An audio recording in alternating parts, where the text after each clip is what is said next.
Welcome to my YouTube channel K R tuition classes. मैं हूं आपका दोस्त कमल सिंह वेद। आज हम क्लास 10th की फर्स्ट बुक जो आपकी है फर्स्ट फ्लाइट, उसका सेकंड चैप्टर डिस्कस कर रहे हैं, जिसका नाम है नेल्सन मंडेला। ये जो चैप्टर है ये उनकी ऑटोबायोग्राफी या आत्मकथा से लिया गया है, जिसका नाम है लॉन्ग वॉक टू फ्रीडम। इसकी समरी को डिस्कस करते हैं आज हम हिंदी में, ठीक है। जो नेल्सन मंडेला थे वो साउथ अफ्रीका एक देश है, आप देख सकते हैं मैप पर। ये साउथ अफ्रीका दक्षिण अफ्रीका के पहले श्वेत राष्ट्रपति थे। तो चलिए आइए स्टार्ट करते हैं। देखो भाई, चैप्टर इम्पोर्टेंट है तो वीडियो को अंत तक देखना। एग्ज़ाम के पॉइंट ऑफ व्यू से ये चैप्टर बहुत इम्पोर्टेंट है। देखो, उद्घाटन का दिन, ये विन लिखा हुआ है यहाँ पे, टाइपिंग मिस्टेक हो गई है यहाँ पर मुझसे। यहाँ पे दिन आएगा तो उद्घाटन का दिन, जब उद्घाटन हो रहा था 10 मई आ गई थी। मौसम चमकीला और साफ था। लेखक के पास शुभकामना देने के लिए दुनिया के काफ़ी नेता आ रहे थे। ये जो दृश्य दिखाया जा रहा है ये साउथ अफ्रीका अपना पहला जो स्वतंत्रता दिवस मनाता है, या आप कह सकते हो रिपब्लिक डे बनाता है, उसको शो कर रहा है। ये जब ये राष्ट्रपति बने थे पहले श्वेत, तब कई सारे देश के जो बड़े लीडर्स थे वो वहाँ पर पहुँचे थे साउथ अफ्रीका। तो उद्घाटन का स्थान, जैसे हमारे यहाँ पर रिपब्लिक डे मनाया जाता है दिल्ली में, तो वहाँ पर भी एक प्रेटोरिया नाम की जगह थी। वहाँ पर एक बड़े खुले स्थान में उद्घाटन कार्यक्रम हुआ। यहाँ पर दक्षिणी अफ्रीका के प्रथम गैर वर्ण जातीय सरकार का संस्थापन करना था इसका लक्ष्य। देखो, सबसे पहली सरकार बनी थी जो बिना जाति, धर्म या रंग भेद के आधार पर बनी थी। पहले क्या था, वहाँ पर रंग भेद के अनुसार भेदभाव किया जाता था, डिस्क्रिमिनेशन किया जाता था, काले लोगों पर अत्याचार होता था गोरे लोगों के द्वारा, ठीक है। तो वो सब कुछ जो था वो व्यवस्था पूरी पूरी नष्ट कर दी गई थी, ख़त्म हो गई थी इस सरकार के बनने के बाद। शपथ लेने का कार्यक्रम, उस दिन लेखक अपनी पुत्री जेनानी के साथ था। देखो, जो हमारे राष्ट्रपति थे ये नेल्सन मंडेला, उनकी पुत्री का या उनकी जो डॉटर थी उनका नाम था जेनानी। सबसे पहले उस दिन मिस्टर डी क्लार्क को द्वितीय उपराष्ट्रपति की शपथ दिलाई गई थी। फिर उनके बाद थेबो म्बेकी को प्रथम उपराष्ट्रपति की शपथ दिलाई गई। पहले द्वितीय उपराष्ट्रपति को दी गई, फिर प्रथम उपराष्ट्रपति को दी गई। यहाँ पे नाम याद रखना इनके, 1 मार्क्स में आ सकते हैं। तब लेखक की बारी आई, लास्ट में उसे राष्ट्रपति की शपथ दिलाई गई। उसने संविधान की रक्षा करने और उसे मानने की शपथ ली। उसने अपने व्यक्तियों की भलाई के प्रति लगाव रखने की भी शपथ ली। लेखक का भाषण, अब उन्होंने भाषण दिया कि लेखक ने नई उत्पन्न हुई स्वतंत्रता के बारे में बोला। उसने सभी अंतर्राष्ट्रीय मेहमानों का धन्यवाद किया। उसने कहा कि वे उसके देशवासियों के साथ होने के लिए यहाँ आए थे। यह न्याय, शांति और मानव सम्मान के लिए एक साझी विजय थी, क्योंकि सभी देशों में इस तरह के भेदभाव पाए जाते थे। तो ये जीत जो थी ये रंग भेद के ऊपर ना होकर के एक मानव जाति की बहुत बड़ी जीत थी। उसने अपने देशवासियों को गरीबी, दुख और भेदभाव से स्वतंत्र करने की शपथ ली।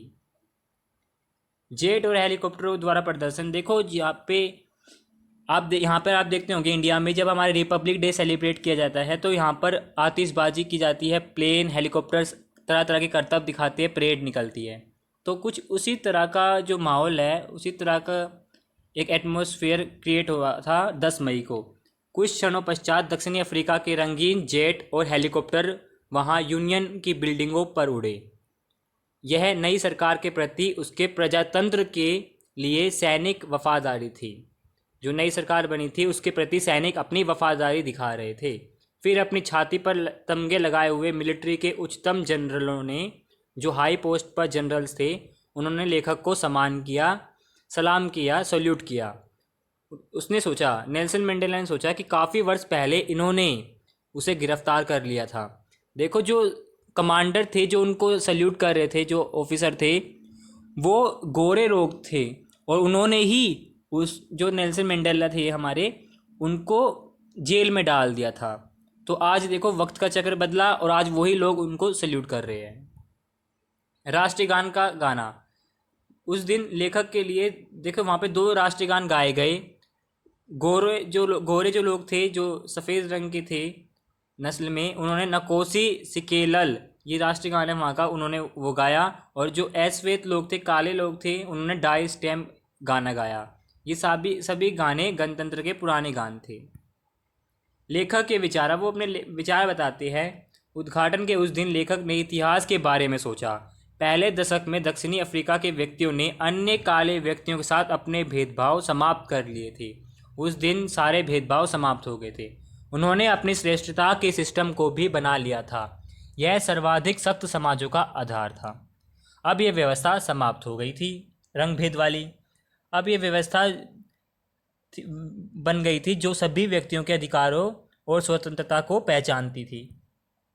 लेखक का पश्चाताप, अब उन्होंने ये बताया कि जो हमें आज़ादी मिली है वह तो हज़ारों व्यक्तियों की कुर्बानी की बदौलत मिली है, और उन्हीं की बदौलत ये शुभ दिन आया था। लेखक ने स्वयं को उन सभी व्यक्तियों का निचोड़ माना, बट वो एक रिग्रेट फील करता है, एक निराशा व्यक्त करता है कि वह उन सबका, जिन्होंने हमें आज़ादी दिलाई है, उन सबका धन्यवाद नहीं कर सकता था। स्वतंत्रता सेनानियों को याद करते हुए वह कहता है कि रंगभेद की नीति ने उसके देश और उसके व्यक्तियों के अंदर काफ़ी समय तक रहने वाला घाव उत्पन्न कर दिया है। इस नीति ने महान स्वतंत्रता सेनानी उत्पन्न किए थे। इनमें कुछ नाम दिए हुए हैं: ओलिवर ताम्बोज, वॉल्टर सिसुलस, चीफ लिथुलिस, यूसुफ डाडूस आदि कई सारे नेता थे।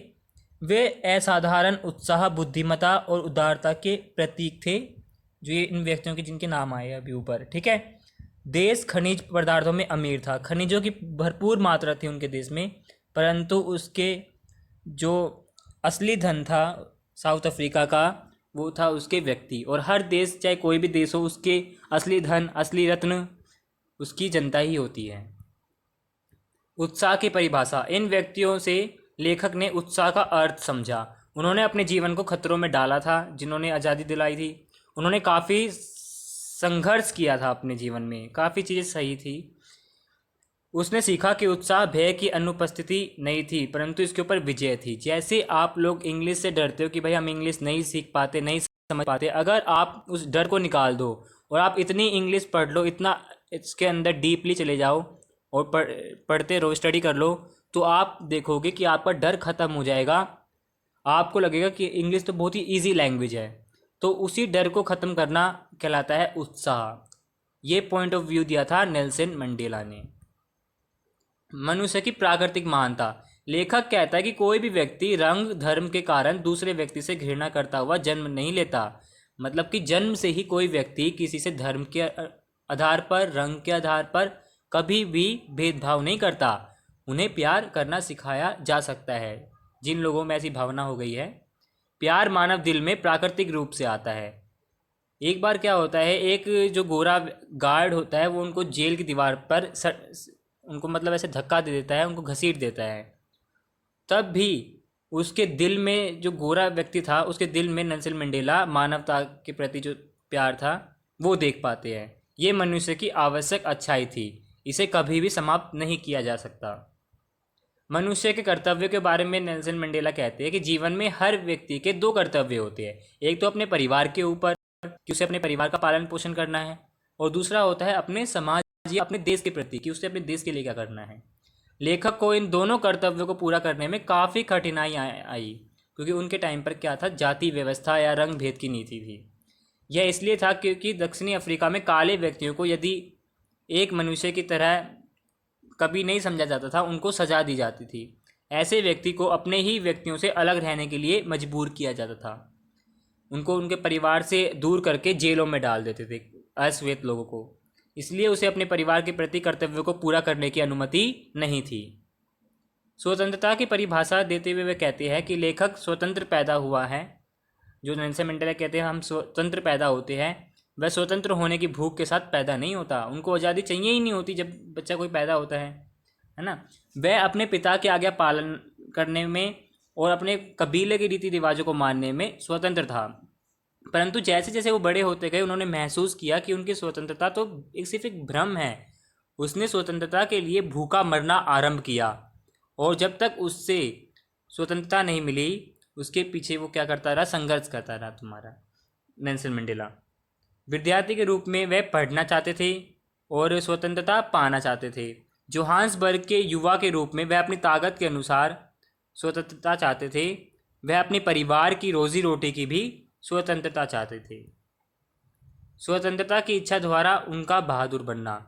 देखो, शीघ्र ही उन्होंने देखा कि वह अपने भाइयों और बहनों की तरह स्वतंत्र नहीं था। तब उन्होंने अफ्रीकन नेशनल कांग्रेस को शामिल हो गए। वो मतलब उन्होंने ज्वाइन कर ली। जैसे हमारे यहाँ पे बीजेपी आम आदमी पार्टी है, वहाँ पर साउथ अफ्रीका में अफ्रीकन नेशनल कांग्रेस है। स्वतंत्रता की उसकी भूख उसके व्यक्तियों की स्वतंत्रता के लिए और भी ज़्यादा बढ़ गई थी कि अब तो मुझे स्वतंत्रता चाहिए ही चाहिए किसी भी हालत में। तो इससे क्या हुए, वे बहादुर बन गए थे। उसने उसे एक भिक्षु की तरह रहने के लिए मजबूर कर दिया था उन लोगों ने, जो गोरे लोग थे। उसके व्यक्तियों की जंजीरें उसके लिए भी जंजीरें बन गई थी।